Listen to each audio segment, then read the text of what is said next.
கன்னியாகுமரி மாவட்டம் கருங்கல் பகுதியில் மதச்சார்பற்ற முற்போக்கு கூட்டணி சார்பில் நடைபெற்ற ஆலோசனை கூட்டத்தில் கூட்டணி கட்சியினர் பங்கேற்றனர்.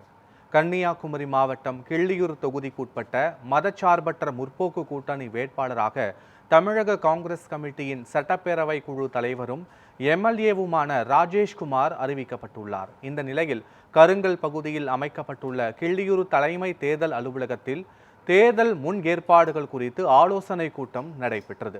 இதில் பேசிய வேட்பாளர் ராஜேஷ்குமார் தமிழக அரசின் நலத்திட்ட உதவிகளை வீடு வீடாக எடுத்து கூறி வாக்குகளை திரட்ட வேண்டும் என கூறினார். இதில் ஏராளமான கூட்டணி கட்சி நிர்வாகிகள் பங்கேற்றனர்.